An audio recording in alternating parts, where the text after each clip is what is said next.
Hi and welcome back to Subtractive Synthesis 101 with Sonic Academy. In this video we're going to start looking at the oscillator section. I think what I'm going to do is split this up into two videos, so that in the first video we're going to take a look at the oscillators themselves and what they sound like, and then in the second video we'll start looking at the controls and what they do and how they affect the oscillators themselves. So I think it's probably a good idea to think about the oscillator as your it's like your primary sound source, or the starting point in your sound design. And going back to that Michelangelo analogy, it's the piece of rock you have before you start doing any sculpting. So we're going to start with probably the five basic analog style oscillators, because you're going to find those in almost every synth that you use. So they're kind of common ground. And they're going to be a sine oscillator, saw, a square or pulse, which is kind of the same thing. They're closely related. A triangle, and a noise oscillator, and in this case it's going to be white noise, and I'll explain that later. So let's start off opening up Anna, and I've got a sine wave chosen already, and I've turned the filter off, so there's nothing else affecting the sound at this point. And if I play a note, you can hear that it's a very kind of hollow, clean and clear sounding.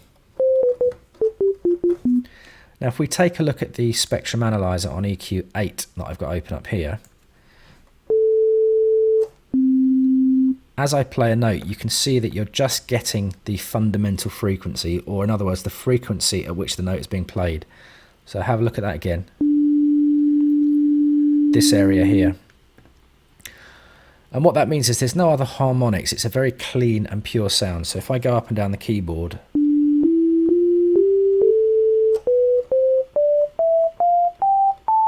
you can see you're just getting each note as I play it. Now this kind of sound, sine waves, they're very useful for bass sounds. And if I take the octaves down a couple,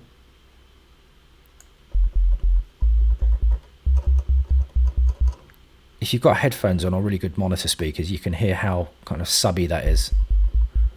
And that's what sine waves are used for commonly. So if you have a bass patch, you can then layer in a sine wave underneath, and it'll add a lot of meat and weight to your bass patch. But you can also make kick drums out of sine waves. That was how they were done electronically in the past. And they make very good kick drums. We'll do that in a bit of sound design later on. So it's a very pure sound. If you go higher up in the octave range, let's try that. It's almost whistly. So you can use it to create some really kind of evocative ambient lead sounds, especially if you had a load of delay and reverb. That works really well. So that'll be your first oscillator. Let's just have a quick look on the scope here. This is like a oscilloscope. Let's see if I can slow this down. There you go, I freeze it. So you can see the sine wave shape there.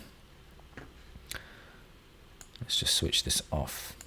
Next one we're going to look at is a saw wave. The saw wave is like the Big Daddy. It's what we all use in dance music. I'll just choose a standard saw wave in Anna. Take a look at the scope again. Take the octave back down. And there you go. If I freeze that, you can see what it's called a saw. It looks like a sawtooth. Now, sawtooths are used for, well, everything really. You can use them to make bass sounds, leads, pads, stabs. Very versatile, and the reason for that is there's a lot of rich content in a saw wave. Now, if we look at the spectrum analyzer here, you've got your fundamental frequency, excuse me, as you did in the sine wave. But there's lots of other content higher up as well. Have a look here.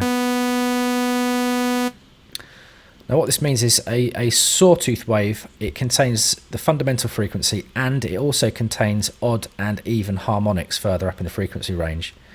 So that's why it's so rich. There's a lot of information in a saw wave, and that's why it's used so much for dance music.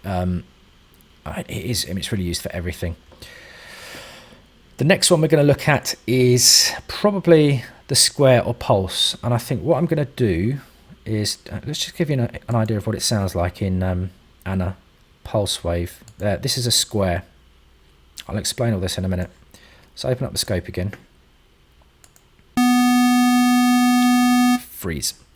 Okay, there you can see why it's called a square wave. Just it's on, off, on, off, on, off.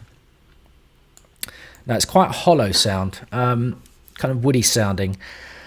The difference between a square wave and a saw wave is that the square wave contains just odd harmonics. So instead of having even and odd harmonics, the square wave's just got odd harmonics. Now it's very good for making bass sounds. It's very good for making hollow, like ethereal pads, and you can use it to make kick drums as well, and also like congas and toms. You can use it for percussion instruments as well. Now, an addition to a square wave or a pulse is something called pulse width modulation. And I want to touch on that now because a pulse wave is unique in this respect. Other oscillators don't usually have this. So let's open up another synth for a second just so that we can describe that a bit more visually. Now this is Electra 2. It's not strictly a subtractive synth, but it has elements of a subtractive synth in it. So if you look at oscillator 1 here, this section, I've chosen a square wave. Now if we look at the scope, oh hang on, what's going on? I've still got Anna, that's it. Right, let's try this again.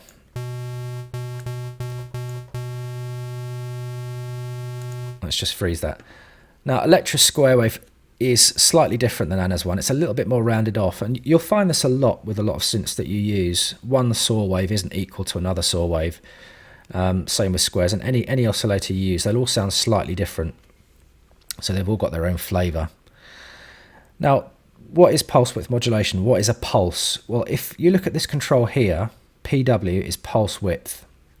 And if I switch the freeze off, you'll see what happens as I turn it. What happens is the square turns into a rectangular kind of wave.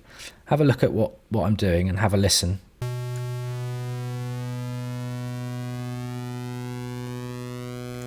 And you can see, visually, you can see the effect of that on the scope here and on Electra's GUI. And as you narrow the square wave, it kind of sounds more nasally and thinner. And a lot of synths will allow you to modulate. Remember we talked about modulation earlier as automation. Pulse width modulation is just automating this parameter here.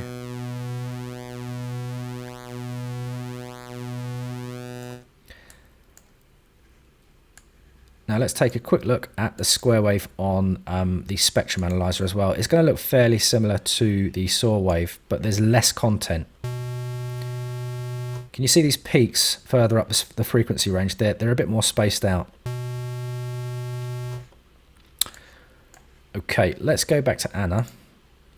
And I think what we'll do next is probably choose a triangle. Where are you? There we are. Now triangle, to my eyes, it's a little bit like a cross between a sine wave and a square wave. It is hollow sounding again.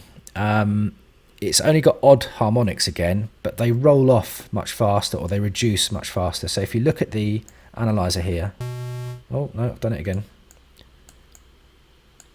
Come on, brain. You can see there are less harmonics here. So it's a rounder sound. It's a little bit duller than a square wave. If we look on the scope, freeze off. Ignore this. This is just the GUI updating itself. You can see you can see what they call it, a triangle. Now triangles, you can use them in a similar way to a sine. Sometimes it's good to use a triangle as a sub oscillator, or an oscillator an octave underneath a bass patch, because it's kind of got a different flavour. You can make flute sounds. It's kind of fluty, woodwindy, that kind of thing. But higher up you get the whistly character as well. So just have a listen when you pick an oscillator. Have a listen to see what it sounds like. Come on, GUI. There you go. And again, if you add some delay and reverb to that, you've already got quite an interesting, mellow, relaxing sound. So what have we looked at? We looked at sine, saw, square, and triangle. The last one we'll look at in this video is noise.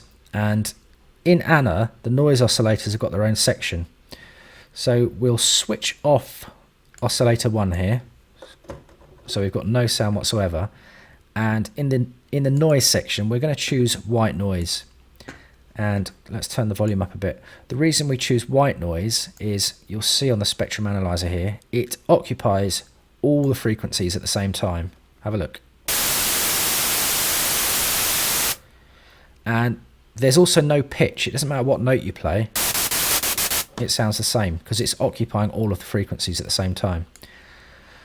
Now, why is that useful? Well, noise oscillators are very, very useful for making percussive sounds. If you get the envelopes right and the filters right, they can sound like hi-hats or claps or crashes or cymbals.